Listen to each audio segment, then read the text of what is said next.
சற்று முன் அமித்ஷாவை சுற்றி வளைத்த மத்திய படைகள். தமிழக வருகை திடீர் ரத்து. கடும் அதிர்ச்சியில் மோடி. அதாவது மத்திய உள்துறை அமைச்சர் அமித்ஷாவின் ஜூன் 8ஆம் தேதி மதுரை வர உள்ளதாக தகவல்கள் வெளியாகி இருக்கிறது. இந்த பயணத்தின் போது பாஜகவின் தென் மாவட்டங்களை சேர்ந்த முக்கிய நிர்வாகிகளை சந்திக்க ஆலோசனை நடத்த உள்ளதாகவும் தெரிய வந்துள்ளது. மேலும் கடந்த மாதம் மத்திய உள்துறை அமைச்சர் அமித்ஷா சென்னை வந்தபோது பாஜகவின் மாநில தலைவராக நயினார் நாகேந்திரன் தேர்வு செய்யப்பட்டார். அதேபோல் அதிமுக பாஜக கூட்டணியை உறுதி செய்தது. அப்போது பாஜக கூட்டணியில் இருந்த அமமுக பொதுச் செயலாளர் டிடிவி தினகரன் மற்றும் முன்னாள் முதல்வர் ஓபிஎஸ் ஆகியோரை சந்திக்கவில்லை. ஆனால் பாஜகவின் அமமுக மற்றும் ஓபிஎஸ் ஆகியோரும் என்டிஏ கூட்டணியே இருப்பதாக கூறி வருகின்றனர். ஆனால் எந்த பக்கமும் அதிமுக தரப்பில் ஓபிஎஸ் மற்றும் டிடிவி தினகரன் சேர்த்து கொள்ளும் எண்ணத்துடன் எடப்பாடி பழனிசாமி இல்லை. அவர் அடுத்த கட்ட தேர்தல் பணிகளை தீவிரமாக பார்க்க தொடங்கிவிட்டார். இந்த நிலையில் தமிழக சட்டமன்ற தேர்தலுக்கு இன்னும் 10 மாதங்களே உள்ள நிலையில் மத்திய உள்துறை அமைச்சர் ஜூன் 8ஆம் தேதி மதுரை வருகிறார்.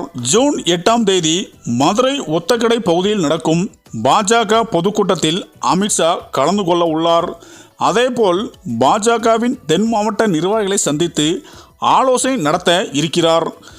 மேலும் அது மட்டுமல்லாமல் சட்டமன்ற தேர்தல் தொடர்பாக பாஜக நிர்வாகிகளும் அமித்ஷாவை சந்திக்க உள்ளார். அண்மையில் திமுகவின் பொதுக்குழு கூட்டம் மதுரையில் பிரம்மாண்டமாக நடத்தப்பட்டது.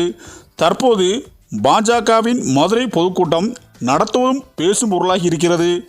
கடந்த நாடாளுமன்ற தேர்தலில் தென் மாவட்டங்களில் பாஜக அதிக அளவிலான வாக்குகள் கிடைத்தன. இதனால் பாஜக தென் மாவட்டங்களை மையப்படுத்தி வியூகம் அமைக்கும் என்றும் எதிர்பார்க்கப்படுகிறது. அது மட்டுமல்லாமல் கடந்த முறை சென்னை வந்தபோது ஓபிஎஸ் உள்ளிட்ட நிர்வாகிகளை அமித்ஷா சந்திக்கவில்லை. தங்களை அமித்ஷா சந்திக்காதது வருத்தம் என்பதையும் ஓபிஎஸ் வெளிப்படையாகவே கூறியிருந்தார். இந்த நிலையில்தான் மதுரை பயணத்தின் போது ஓபிஎஸ் மற்றும் டிடிவி தினகரன் உள்ளிட்டோரை அமித்ஷா சந்திப்பார் என்றும் எதிர்பார்க்கப்படுகிறது.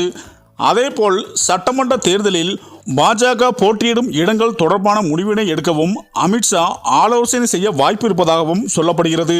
ஆக இப்படியான சூழ்நிலைதான் அமித்ஷா தமிழகம் வந்தால் அவர் உயிருக்கு ஆபத்து இருப்பதாக முன்கூட்டியே தகவல் வந்து கொண்டிருக்கிறது. இதனால் அமித்ஷாவை சுற்றி பாதுகாப்பும் அதிகரிக்கப்பட உள்ளது. மேலும் ஆபத்திற்கு என்று ஒரே காரணத்தினால் தமிழக வருகை ரத்து செய்யப்படவும் அதிக வாய்ப்பு இருப்பதாகவும் தற்போது தகவல்கள் வெளிவந்து கொண்டிருக்கிறது. இந்த தகவல் ஒட்டுமொத்த பாஜகவும் கடும் அதிர்ச்சியில் ஆழ்த்தியுள்ளது என அரசியல் வட்டாரங்கள் பேசி வருகின்றனர். சரி, இந்த வீடியோ பற்றிய உங்க கருத்துக்களை கமெண்ட்ல சொல்லுங்க. மேலும் வீடியோ பிடித்திருந்தால் லைக் பண்ணுங்க, ஷேர் பண்ணுங்க, மறக்காம நம்ம சேனலை சப்ஸ்கிரைப் பண்ணிக்கோங்க. நன்றி.